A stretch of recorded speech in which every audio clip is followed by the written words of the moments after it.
those of you who know me well know that I am a bit of a fan of the Apollo space program. I've done a fair bit of reading on it, and because I just find it very interesting. And the technology that was there in the 50s and 60s, and how using that technology they managed to do what they did in the space program is intriguing to me. So anyway, some of you may remember the movie put out in 1995 called Apollo 13, starring Tom Hanks. It's a story of the Apollo 13 mission, which was a near disaster and almost lost 3 astronauts in space. And the problem that happened was an explosion when they were about 3/4 of the way to the moon, an explosion on the spaceship in which one of the oxygen tanks in the spaceship exploded and ripped out one whole side of the spaceship, and they lost pretty much all their power. And they had to figure out a way to get the crew back home. So the moon, the landing on the moon and the walk on the moon, that was all called off. From then on, the focus of the mission was how do we get these guys home in this very damaged spacecraft. The Apollo spacecraft worked on electrical power, and the electricity was generated by fuel cells, the hydrogen and oxygen fuel cells, and they generated electricity which kept the spacecraft going. The problem was with that explosion, they lost their fuel cells. And all they had was, on the spaceship, they had a couple of batteries, I think 3 batteries, that were to be used just for re-entry when they got back to the Earth and jettisoned the main spacecraft, and just the little command module went back through the atmosphere to land on the Earth. And so those 3 batteries that they had were just for that. What they did have, though, is the lunar module. The lunar module, that was a little spacecraft that would separate once it got to the moon, and that lunar module would land on the moon and then take off again from the moon and reconnect with other spacecraft orbiting the moon and then go back to the Earth. So they had the lunar module, which was designed to keep 2 men alive for, I think it was 2 days. They had oxygen and electrical power and all that for that. But now they needed to keep 3 men alive for 4 days. So they were running into some very serious problems. And so with a great amount of ingenuity from mission control and all the scientists down on Earth, along with the 3 astronauts that were in that spacecraft, they had to figure out a way to make the systems last long enough for them to get back to Earth. And it was a very ingenious, the movie Apollo 13 portrays that very well. It's based on the book Lost Moon, written by Jim Lovell, who was the commander of that mission. I read that book. It's called Lost Moon, and so the movie is actually pretty accurate to the book. And it's just a fascinating story. One incident that pertains to what I'm trying to say here this morning. Because of the shortages of resources that they had, particularly electrical resources, they had to, in order to make it back to Earth, they had to pretty much shut everything down in that spacecraft. So once they got the spacecraft back on a free return trajectory, which means that if they got on this trajectory, they would slingshot around the moon and come back, and they would make it back to Earth. They would intercept the Earth. They had got off that trajectory because they were going to land on the moon, but they got back on that, and so just using the engines on the lunar module, they managed to accomplish that and get them back on a course that would bring them back to Earth. But, like I said, it was a 4-day trip. Once they got that on the right trajectory, they realized in order to make it back and to be able to land on the Earth, they needed to shut pretty much everything down to conserve electrical energy for the landing, to make sure they got back safe. So they had to shut almost everything down. They shut off the computers, they shut off practically everything. They kept the radio communications open so they could communicate with Earth. They kept that going, and they kept a few other necessities going, but everything else was shut off. Now, because they had this explosion, and because they were now using the lunar module, which was not designed to do what they're asking it to do, and because all the systems were cooled by water, And of course, originally speaking, the way it was designed, the fuel cells, the byproduct of these hydrogen oxygen fuel cells was water. And they would use that water to cool the systems. The lunar module, they didn't, they were going to run out of water for cooling. And they used this cooling or this water for cooling, and the steam from these cooling would vent off into space. And so they later on discovered that this steam venting off into space was slowly pushing the spacecraft off course. And they were going to come in to the Earth too shallow. And what that means is, I have an illustration here. What that means is, if this is the Earth and the spacecraft is coming in, if it comes in too shallow, it hits the atmosphere and ricochets off and you're lost in space for eternity. If you come in too steep, you burn up coming through the atmosphere like a meteorite burns up when it falls through. And everybody dies and everybody's destroyed. It's a very narrow window that they have to come in at just the right angle. It's you have a margin of error of about 3 degrees, from 2.5 degrees to 5.5 degrees. That's your margin of error. And they realized that they're drifting off course. Mission Control realized that, and that they were kind of coming too shallow. And so they had to make a course correction. Now, normally, when everything's working good, that's no problem. They can just fire up the engine and make the course correction. But they had shut the computer down, and they didn't have enough electrical power to power up the computer to guide the spacecraft through this procedure. They had to do this blind. They would have to fire the engines and get it back on course without the aid of any computer. It would have to be done blind.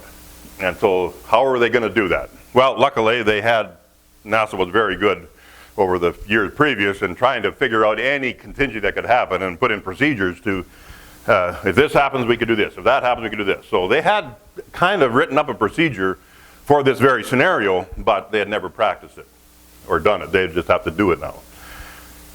And so they'd have to fire the engine. They would have to get back on course. So that means as the spacecraft is coming toward the Earth, they're too shallow, so they have to come in a little steeper, so they have to get the spacecraft up in this trajectory, so they come in steeper. So they have to get the spacecraft coming perpendicular to the Earth, fire the engines to get it up a bit, back on trajectory, and then so it comes down at the right angle. You're up in space, you have no computer, you have no way of knowing which way your spacecraft is pointing, except you have the windows in your spacecraft. Those windows are looking out the windows, and from the explosion, there was a bunch of debris that was kind of hovering around this spaceship. That debris just stayed there because they're in outer space. That's the source of gravity there, that spacecraft. So all the debris from the explosion is just floating around. And they had a horrible time figuring out what was debris and what was stars. They couldn't see the difference. And so they came up with a solution, and this is something that they had written about years past, but had never practiced. And so Jim Lovell, he got to the control seat, and using the thrusters on the spaceship, he could tell, if I get the Earth in this window of the spacecraft, that I can see the Earth looking out that window, then I know that my spaceship is in the right angle. And if I keep that Earth in the window, then all I need to know is how long to fire the engine to get us back on the right trajectory. And so that's what they did. It took a three-person to do it. It took one person to keep the spaceship aligned right, to keep the Earth in the window while the engine was firing. It took another person to fire the engine, and it took the third person to give the countdown. And they calculated out the thrust of the engine versus the mass of the spaceship. Calculate it all out. Okay, you need to burn that engine for 14 seconds. So you get the spaceship in the right line, Earth in the window. There was a kind of little crosshairs on the window, so they cut that crosshairs right on the line on the Earth, between Earth and day and night, that terminator line it's called. Get that line right on that shadow, where the shadow and the light meet on the Earth. Keep it there. Fire the engine 14 seconds. While the engine's firing, keep that Earth there. Because when you fire the engine, the spaceship's of course going to kind of jerk around. Keep that there. Fire the engine 14 seconds, shut it down. We should be back on course. And so that's what they did. So the focus, here's what I want us to hear from this. Jim Lovell was the one steering the ship, had to keep the Earth in the window. He had to focus on the one fixed point in space to get back on trajectory. The one fixed point. And the one fixed point that he had to focus on was, in fact, their destination. The earth. That was where they were going. He had to keep that focus there. And so they did that. He got that earth lined up in the window. They fired the rockets for 14 seconds. And he had to, using the thrusters and the steering mechanism, kept that earth in that window and shut her down after 14 seconds, and they were back on track. And the trajectory was back on where it needed to be. And the thought that I want us to keep in mind from this story is the focus on the destination. As we think about the new year we just started. New Year's, that's a natural time when we take stock and make adjustments. Call them New Year's resolutions, that's what some people call them. New Year's resolutions usually don't last very long. But the beginning of the year does seem a natural time when people attempt to implement some needed changes in their lives. And it comes down to focus. What is important and what isn't? And when we identify that, we know what we need to focus on. Obviously, we need to focus on what is important. Achieving that focus and keeping that focus over the long haul, however, is difficult. Jim Lovell only had to keep that focus for 14 seconds. But that was hard enough. But in life, we need to keep focus for all of our lives. And so that's why we need those course corrections from time to time. So for us as Christians, what is important? What do we focus on? How can we maintain that focus? The passage that Rick read for us in Luke is about an incident. It's about a moment of teaching between Jesus and his disciples. Context tells you, if you go back to verse 18 there of Luke chapter 9, where Rick started reading, that Jesus and the disciples were out by themselves, and Jesus was kind of, apparently, a little ways off from the rest of the disciples. He was praying. And after Jesus was finished praying, he came back to the disciples, and Jesus asked them an interesting question. He says, who do people say that I am? What's the word out there on the street? What's the buzz about me going on? Who do people say that I am? And the disciples answered, well, some say you're Elijah the prophet, and some say you're John the Baptist. Some say you're one of the old prophets risen from the dead and come back to us. And then Jesus asks a very pointed question. He says, okay, who do you say that I am? This is important. Jesus' mission is all about his identity. People needed to realize who he was and what he came to do. But what he came to do was very much tied with who he was and his identity. So who do you say that I am? And then Peter's response was very quickly, you are the Christ of God. And Peter, of course, was right. And then Jesus goes on to give them some teachings about the implications of that. Yeah, Peter, you're right. That is who I am. Now that you got this, now that you've understood this, now that you've realized who I am, now I got some things to tell you. First of all, he told them about what was going to happen to him personally. He would have to suffer and die because that's what he came to do. He is the Messiah. He is the Christ of God. He is God come as human, but he needs to suffer and die. That's what he came to do, to provide salvation for humanity. So he tells them that's what's going to happen. And then he goes on with the implications for the disciples.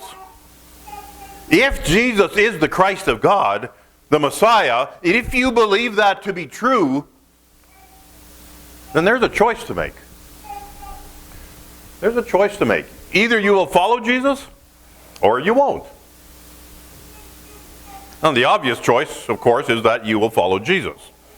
To not follow him would be to choose a direction that is contrary to what you believe. If Jesus is the Christ of God, then obviously the correct choice is to follow him.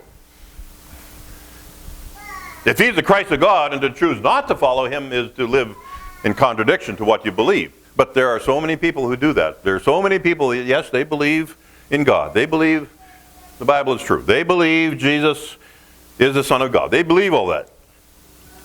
But they don't follow him in their lives. They don't live for him. They don't walk with him. They live as if he doesn't exist. They live totally for themselves. So the obvious choice, though, is to follow Jesus. That's what our focus should be on. But if you make that choice to follow Jesus, that carries with it some serious implications. And some of it won't be fun. Now, in the long run, it'll be the best thing you ever do. But along the way, there will be struggles. And as we get to 23, and 23 is the verse I'd like to focus on. You see in verse 23, Jesus kind of explains that to us. He mentions three things that a person must do if he or she wants to follow him. If you want to follow Jesus, now that's a choice you have. That's the choice we have. If you want to follow Jesus, do you want to or do you don't want to? That's the choice we have, and we're free to make that choice. But if you choose to follow, the next three things he mentions are imperatives. They're musts. Those things have to be there if you want to follow Jesus. Different translations use different words there. The mood in the Greek, I did a little research on this, the mood in the Greek is imperative. And so if you're into Greek grammar, which none of you are, and I'm not either, but I looked it up and that's what it is. In the Greek grammar, the mood is imperative, and that means that these are commands, or these are imperatives that need to be there. So must is a good word. My translation says, let him, if anyone wants to follow me, let him. But some of your translations say, he must do this and that and that. So that word must, that's a good translation. So some of your newer translations, they have that word must in there. And that's a good translation. So I trust that we all want to have that focus on following Jesus. We all want to be disciples of Jesus. That's what this church is about. That's what we do. That's our one thing that we strive to do, is to make disciples of Jesus Christ. We do that by seeking to bring people to know Jesus as their Savior first of all, and then teach them what it means to follow Jesus. And help them along the way of following Jesus. Discipleship. Following Jesus. That's what it's about. That's what we the church is about.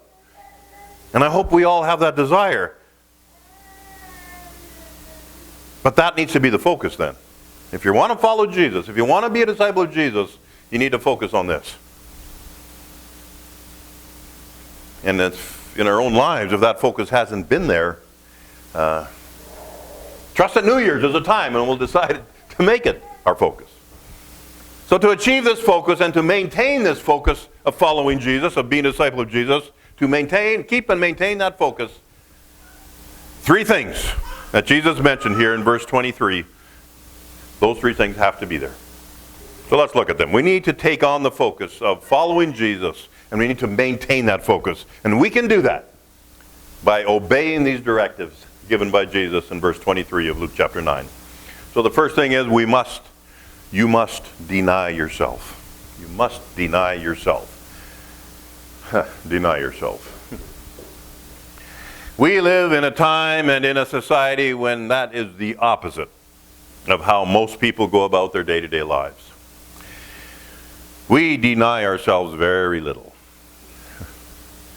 Because of the affluence we have attained in our society, most of us can have our desires in pretty short order. And I'm no different than anyone else. I'm right in here with all of us. We don't have to deny ourselves very much.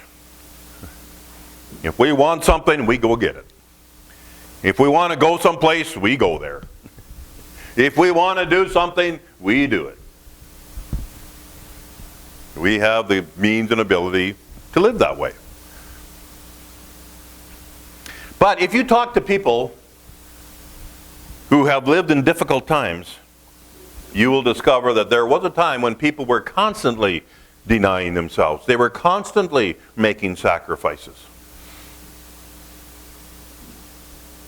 They denied themselves all the time. For example, those people who lived through the hard times in the 1930s, and that was compounded then toward the end of the 30s with World War II thrown in on top of that.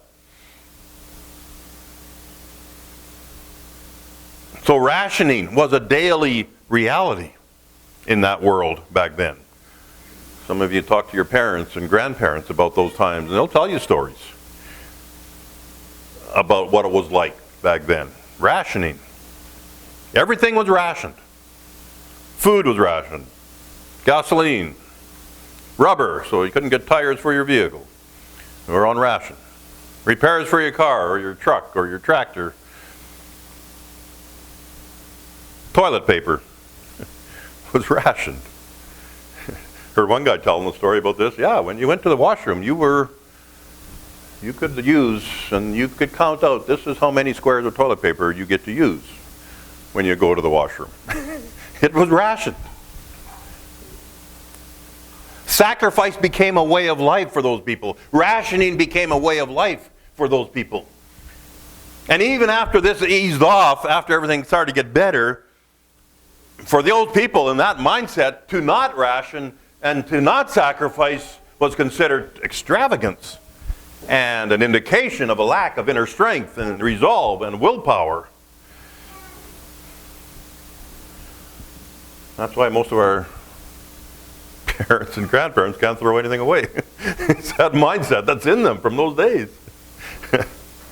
And now the pendulum has swung way back the other way, where we don't deny ourselves very much at all. We make very few sacrifices. But Jesus says here, if you want to follow him, you must deny yourself. If you want to be a disciple of Jesus, you must deny yourself. A life of following Jesus is not a life about yourself. It isn't about you. It isn't about you being happy or about you having no struggles in life. It isn't about having no disappointments or hurts or grief or tragedies in your life. It isn't about you getting all your dreams fulfilled and becoming prosperous and watching your kids become prosperous. It isn't about you.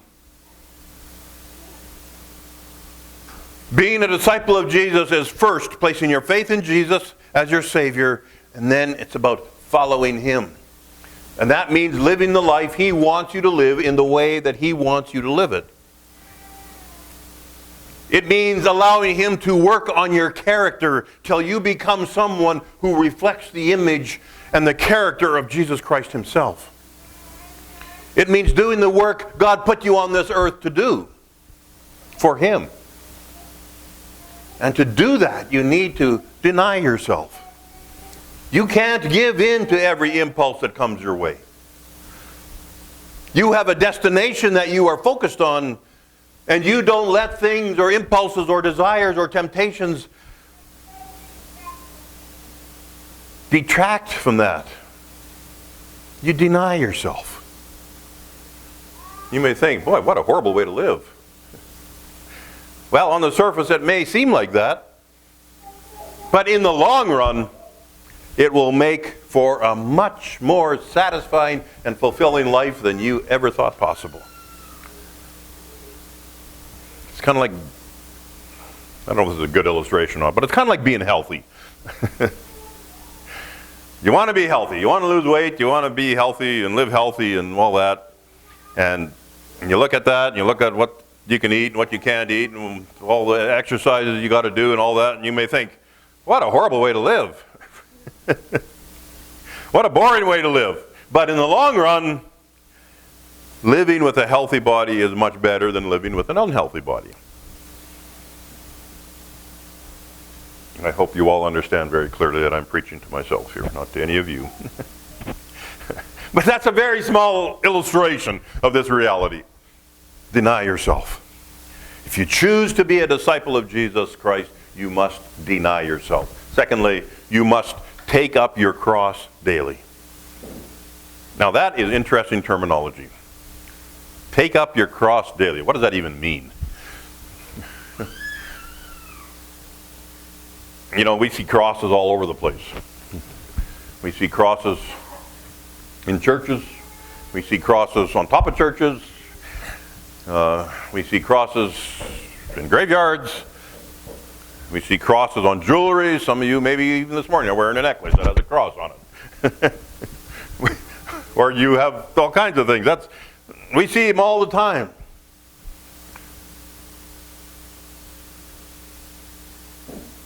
There's a marked difference between an ornamental cross and a real cross.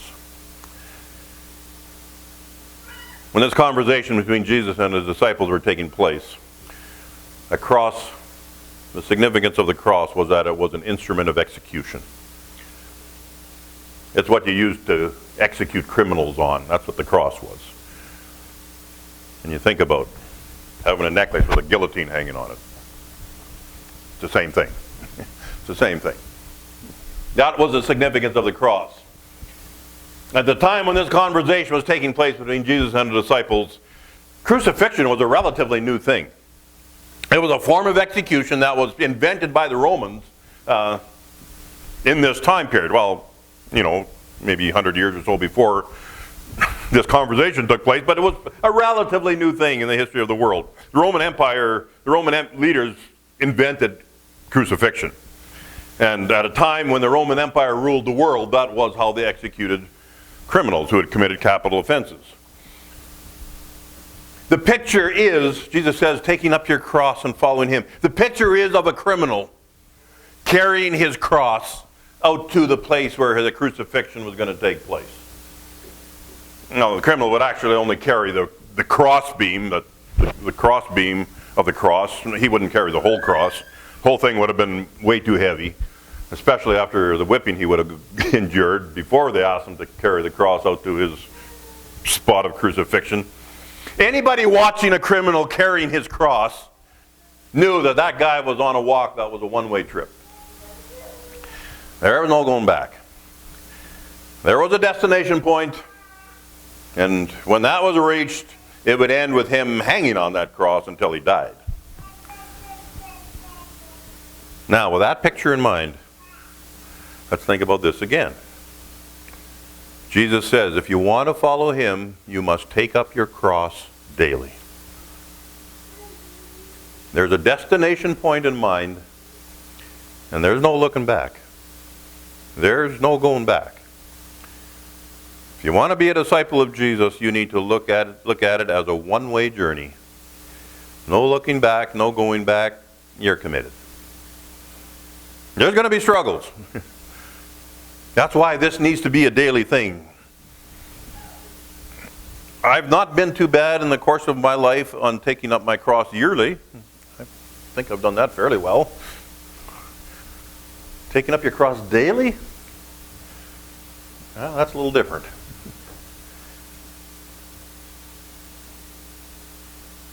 It needs to be a daily commitment.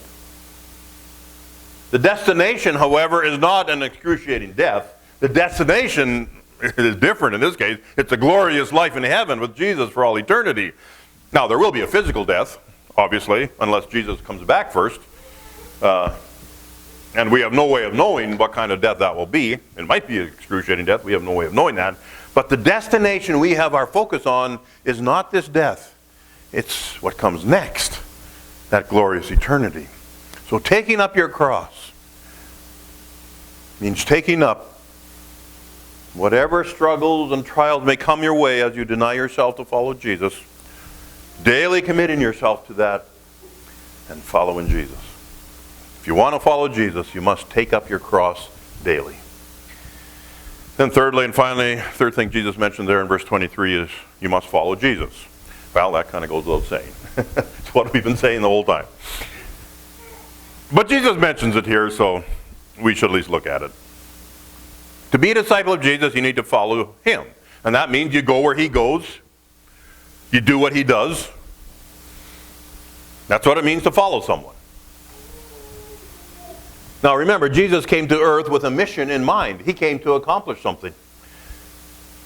And that was to provide the way of salvation for the human race. To open up that way for every human to be able to choose to be saved from the penalty of sin and the eternity in hell, which we're all headed for.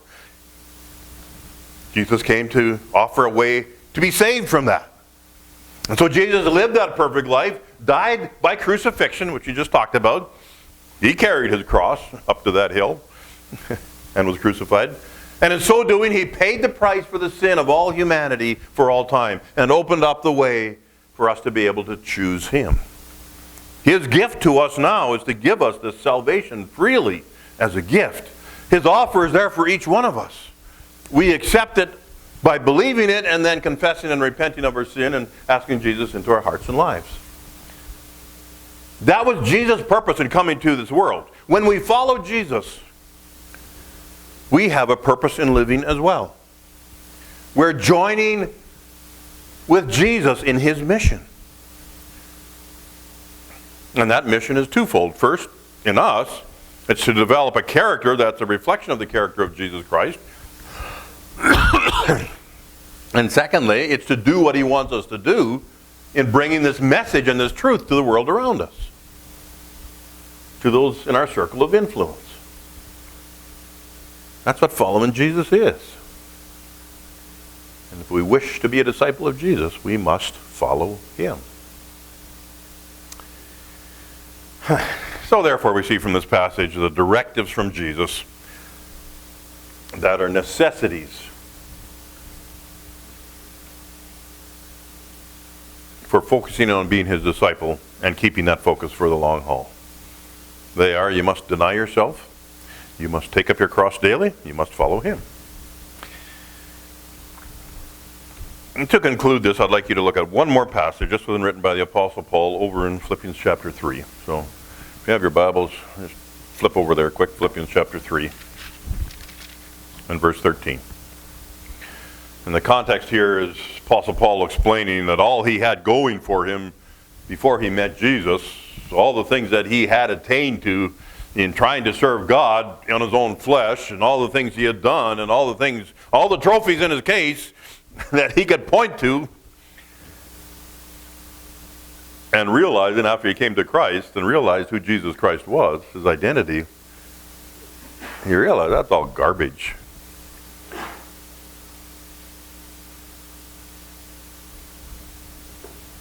And so then in verse 13 of Philippians 3,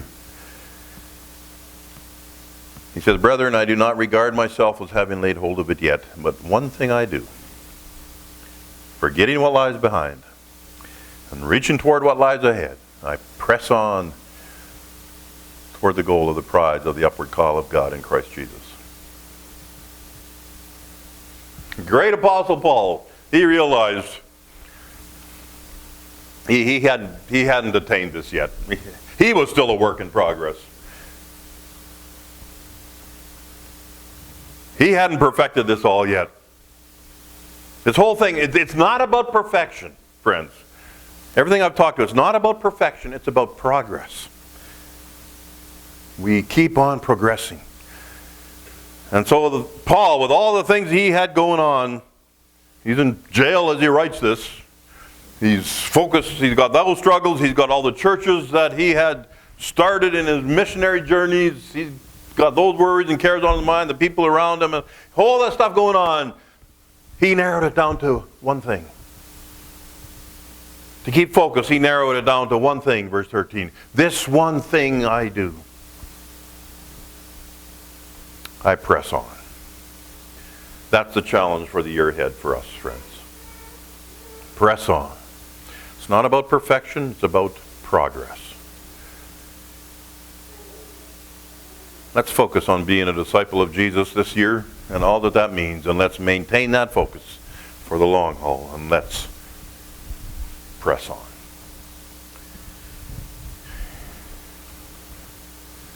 Let's take our moment of silence and listen to what God is saying to our hearts personally this morning.